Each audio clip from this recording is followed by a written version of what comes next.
사도행전 강의 8번째 시간 예수 믿고 구원받으라 라는 제목으로 말씀을 전하겠습니다.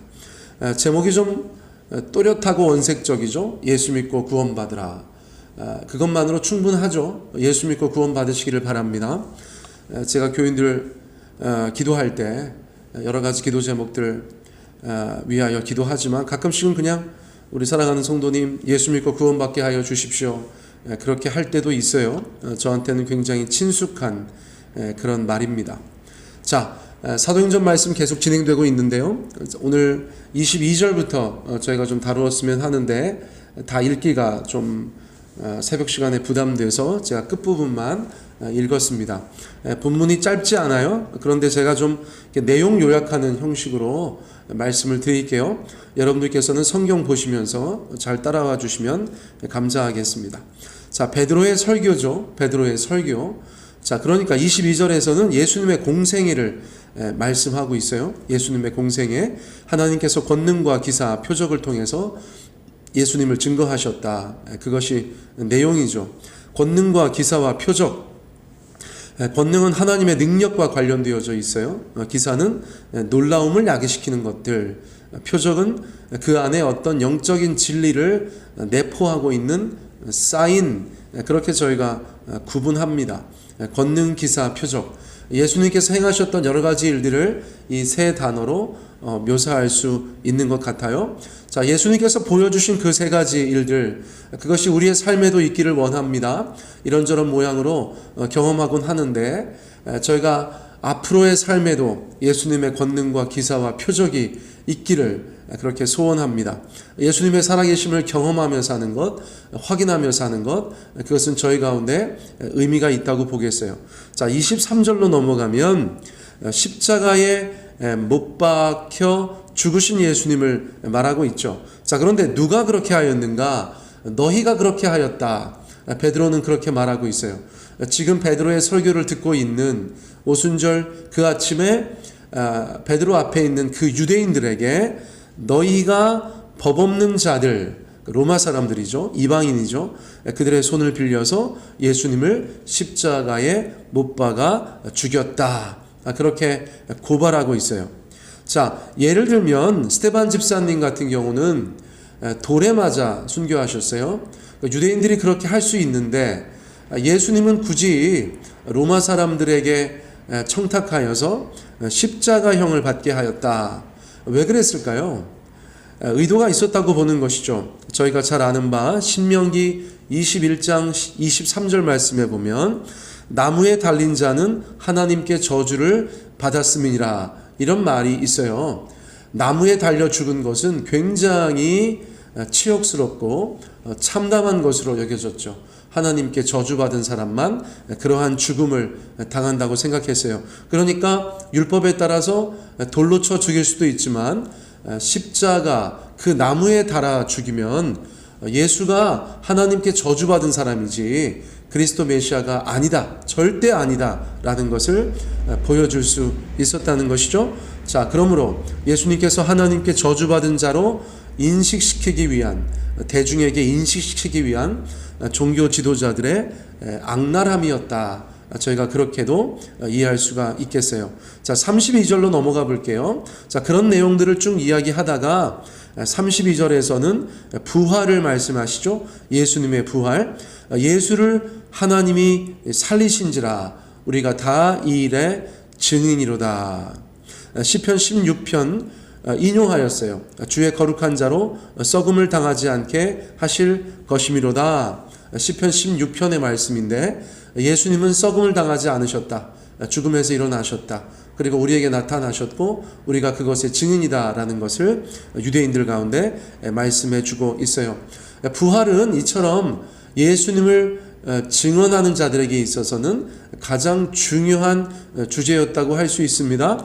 저희가 다루고 있는 사도행전에서도 사도들이 다니면서 예수님의 부활을 전하는 것이 복음에 있어서 굉장히 중요한 것이라는 것을 강조하고 있죠. 죽을 수밖에 없는 인간에게 예수님의 부활이 곧 우리의 부활이라는 것을 전하는 것만큼 놀라운 소식, 복된 소식이 어디 있겠어요? 이제 고난주간 슬슬 다가오죠. 사순절 사실 저희가 보내고 있는데 그 고난주간 끝에 저희가 부활절을 맞이하게 될 것인데 그 예수님의 부활, 그 부활이 우리의 부활이라는 것을 믿음으로 이 땅 가운데서도 담대하게 하루하루를 살아갈 수 있는 저와 여러분 되었으면 좋겠습니다. 또 제자들의 변화가 부활의 정황 증거가 된다. 제가 과거에 이것을 가지고 한번 설교했었죠. 정황적인 증거.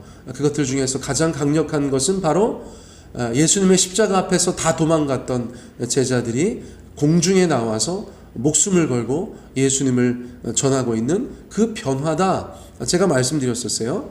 자, 그래서 그 제자들이 예수님의 부활을 지금 전하고 있다는 것이죠.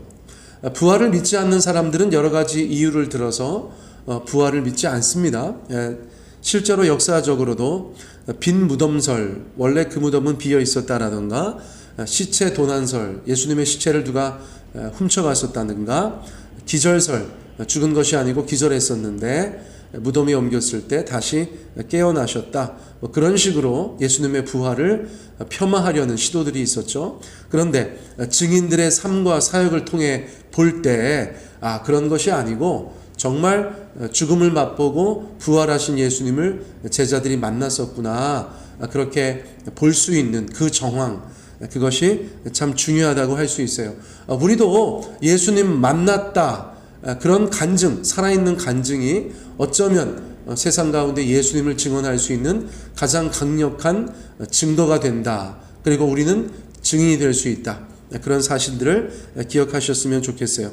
자, 그리고 나서 33절 상반절에 예수님의 승천을 이야기하죠. 하나님이 오른손으로 예수님을 높이셨다. 또 33절 하반절에 보면 성령의 강림을 말씀하고 있어요. 그가 약속하신 성령을 아버지께서 부어주셨다. 그것을 말씀하고 있죠. 자, 그리고 나서 이제 오늘 저희가 함께 읽은 36절로 오는 것이에요. 이어지는 것이에요. 그런즉 앞서서 이야기했던 것, 예수님께서 공생의 기간 동안 보여주셨던 권세와 기사와 표적, 거기에서 시작하여서 부활하셔서 지금 하나님 오른편에 앉아 계시고 또 그분께서 보내주신 보혜사 성령님을 우리가 이렇게 받아서 여러분들 가운데 증거하고 있으니 그런즉 이렇게 이어지는 것이죠. 이스라엘 온 집은 확실히 알지니 너희가 십자가에 못 박은 이 예수를 하나님이 주와 그리스도가 되게 하셨느니라 하니라. 자, 36절이 앞선 설교의 결론 부분이라고 할 수 있겠어요. 핵심적인 선포라고 말씀드릴 수 있어요. 무엇입니까? 그러므로 예수가 주와 그리스도다. 제자들의 신앙 고백을 회중들 앞에, 유대인들 앞에서 공개적으로 말하고 있는 것이죠. 그러므로 너희도 예수님 믿어라. 이렇게 진행이 되겠죠. 자, 그러자 사람들이 반응합니다. 그것이 37절이죠. 어떻게 반응합니까? 함께 읽어보실까요? 37절 시작. 그렇죠. 그들이 이 말을 듣고 마음에 찔려 베드로와 다른 사도들에게 물어 이르되 형제들아 우리가 어찌할꼬 하거늘. 자, 그들이 이 말을 들었어요. 이 말을 듣고 가장 먼저 있었던 것은 무엇이죠? 마음의 찔림이라고 하고 있어요. 마음의 찔림. 여기서 찔리다는 말의 헬라어는 때리다 혹은 격하게 찔러 관통하다, 그런 뜻이니까요. 베드로의 설교가 유대인들의 마음속에 얼마나 충격적으로 다가왔는지, 아프게 다가왔는지 저희가 알 수가 있어요. 자, 어떤 이들은 그 죄를 깨달았어요. 인정했어요. 하나님의 아들을 십자가에 달아 죽게 한 그 사실을 인정하고 양심의 가책을 받게 되었다는 것이죠. 설교는 그런 면도 좀 있어야 되죠. 그렇죠? 당연히 하나님의 말씀과 우리의 삶은 100% 일치하는 것이 아니기 때문에 하나님의 말씀이 곧이곧대로 선포될 때 우리가 조금 찔리는 면도 당연히 있어야 되는데 요즘에는 좀 그런 설교들을 좀 피하는 경우도 있죠. 저만 해도 뭐 좀 독하게 말씀드리고 싶을 때도 있으나 잘 안 돼요. 그래서 그냥 말씀만 고지고대로 전하는데, 성령께서 찔리게 하신다면 여러분 그것은 하나님의 말씀의 온전한 역사인 줄 믿습니다. 가끔씩 그러한 경우가 있을 때 튕겨나가는 분도 계신데, 여러분 말씀 그대로 받으시고 우리가 주님 앞에 반응하는, 올바르게 반응하는 그런 저와 여러분 되었으면 좋겠어요.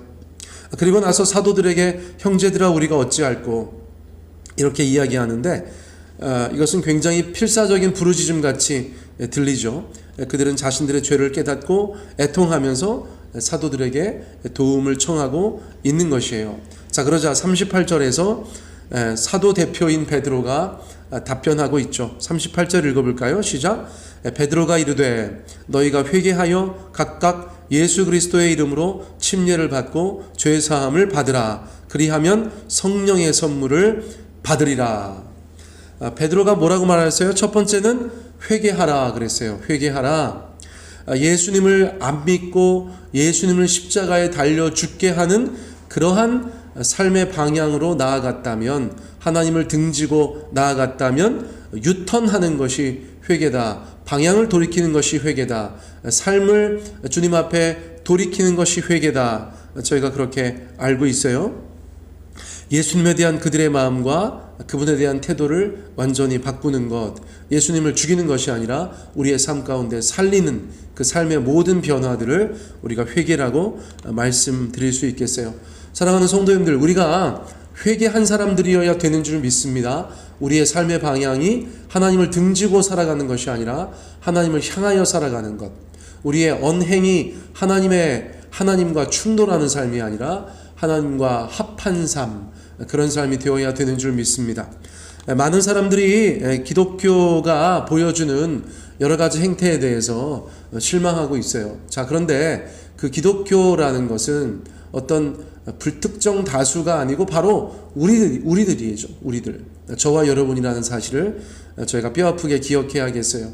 자, 우리가 하나님 앞에 회개하는 삶을 산다면 세상도 싫어하지 않죠. 우리가 주님 앞에 그러한 삶을 살아가야 되는 줄 믿습니다. 자, 아무튼 그 다음은 무엇입니까? 각각 예수 그리스도의 이름으로 침례를 받아라, 이렇게 말씀하고 있어요. 자, 여기서 강조하고 싶은 말씀은 각각이에요. 각각. 여러분, 각각이 왜 중요합니까? 예수 믿는 것은 각각의 일이에요. 우리 한 사람 한 사람의 일이라는 것입니다. 부모님이 믿으셨다고 해서, 배우자가 믿는다고 해서, 또는 자녀들이 믿는다고 해서 그것이 나에게 구원을 가져다 주는 것이 아닌 것을 저희가 잘 알고 있어요. 주 예수를 믿으라, 그리하면 너와 내 집이 구원을 얻을 것이다. 이 말을 가장 크게 오해하는 경우가 바로 각각을 소홀히 할 때죠. 내가 예수 믿으면 우리 가족이 다 예수 믿게 되는 것처럼 그렇게 가르치게 되는 경우도 있었고, 그렇게 말하는 분들도 많이 있었지만 그것은 성경적이지 않죠. 여러분, 사도 바울이 빌립보 간수에게 얘기했던 것은 너희가 각각 예수를 믿어라. 그리하면 너도 구원을 받고 예수 믿는 너희 가족도 구원을 받을 것이다. 그런 의미예요. 예수 믿고 구원받는 것은 각각의 일이기 때문입니다. 자, 오늘도 베드로가 유대인들 가운데 그것을 말하고 있어요. 각각 예수 그리스도의 이름으로 침례를 받으라. 누가 침례 받습니까? Believers baptism, 예수 믿는 사람들이 침례받고 세례받는 것이니까 예수님의 권위와 가르침을 인정하고 사도들의 가르침에 동의한다는 뜻으로 당시에 침례를 받았잖아요. 신앙을 갖게 되었고 그 시작을 하나님과 사람들 앞에서 공개적으로 고백하는 그런 놀라운 의식으로서의 침례를 그들 가운데 권하고 있는 것이에요. 자, 어떤 사람이 예수님 믿게 되었다, 회개하였다라는 것에 분명하고 공개적인 표시가 바로 침례요, 세례였다는 것을 저희들이 기억할 필요가 있겠습니다. 혹시나 지금 예배에 함께하고 계신 분들 중에서 침례나 세례 안 받으신 분은 없으시겠죠. 그렇죠? 혹시나 계시다면 나중에 꼭 침례 받으시기를 바라요. 근데 더 중요한 것은 그 의미, 그것을 왜 받는가? 예수님 믿고 회개한 삶을 작정하였기에 받는다. 여러분, 그것을 기억하셨으면 좋겠어요. 자, 그런 사람들에게 값없이 주시는 두 가지 선물이 있다는 것이죠. 무엇입니까? 하나는 죄사함이다. 죄사함, 하나님과 그리스도를 거부했던 죄까지도, 우리 과거와 현재와 미래의 죄까지도 사해해 주시는 하나님의 놀라우신 은혜의 역사가 우리의 삶 가운데 이루어진다. 이거는 워낙 중요하고 큰 주제니까 또 다음에 기회가 닿으면 말씀드리겠어요. 자, 두 번째는 어떤 선물을 주세요? 성령의 선물을 주신다. 성령의 선물, 거듭나게 하시고 또 우리 안에 내주하시고 연합하시고 변화시키시는, 그렇죠? 또 성령의 열매와 은사, 이 모든 것을 성령의 선물이라고 그렇게 이야기한 것이 아닌가 생각되어집니다. 자, 사도행전 다루면서 성령님을 저희가 다루지 않을 수가 없는데, 여러분 이번 기회에 우리가 하나님 앞에 성령님 내 안에 역사해 주세요, 성령님 내 안에 함께 해 주세요, 그렇게 날마다 주님 앞에 기도하는 그런 사람들, 그런 성도들 되셨으면 좋겠어요. 그냥 성령님을 계속해서 구하시기를 바라겠어요. 자, 그리고 나서 마지막으로 뭐라고 말하죠? 너희가 이 패역한 세대에서 구원을 받아라, 이렇게 얘기해 주고 있어요. 패역하다는 것은 기본적으로 굽어진이라는 뜻이에요. 굽어져 있다, 삐뚤어져 있다. 그런데 이것이 나중에는 사악하고 부정직하다는 뜻으로 쓰여졌어요. 도리에 어긋나고 순리를 거스르는, 하나님 모실 때 그런 세상에서 구원을 받으라라고 말해주고 있는 것입니다. 자, 베드로는 전도 설교를 했다고 볼 수 있어요. 예수님을 소개하고 그분의 부활을 이야기하고 너희가 예수님을 십자가에 달려 죽게 했다. 그러므로 회개하고 각각 침례받고 구원받아라. 그렇게 이야기했어요. 자, 중요한 것은 무엇입니까? 그 설교를 들은 사람들 중에서 41절 말씀해 보니까 이 말을 받은 사람들은, 이 말을 받은 사람들이 있다는 것이에요. 다 받지 않았어요. 그런 일은 거의 없죠. 어쨌거나 들은 사람들 중에서 어떤 사람들이 그 말을 받고 예수님을 믿고, 그렇죠? 회개하여 예수님을 믿고 침례를 받았다는 것이죠. 그런 사람들이 놀랍게도 그날 예루살렘에서 3,000명이나 있었다. 3,000명이나 있었다. 그것을 오늘 저희 가운데 성경이 말씀해주고 있습니다. 사랑하는 성도님들, 베드로의 설교를 저희가 이렇게 성경을 통해서 들을 수 있다는 것도 얼마나 놀라운 은혜인지 모르겠어요. 그런데 우리가 유대인인 것처럼 그 설교를 듣고 우리 각자 주님 앞에 반응할 수 있어야 되는 줄 믿습니다. 우리 각자의 구원을 돌아보고 우리가 정말 예수님을 믿는지, 우리가 회개했는지, 우리가 그러한 의미를 가지고 침례나 세례를 받았는지, 우리가 구원받은 백성인지, 여러분 그것을 다시 한번 주님 앞에 확인하는 이 하루가 되었으면 좋겠어요. 여러분 다시 한번 말씀드립니다. 예수 믿고 구원받으시는 저와 여러분 되시기를 간절히 원합니다. 오늘 설교는 이것으로 대신하겠습니다.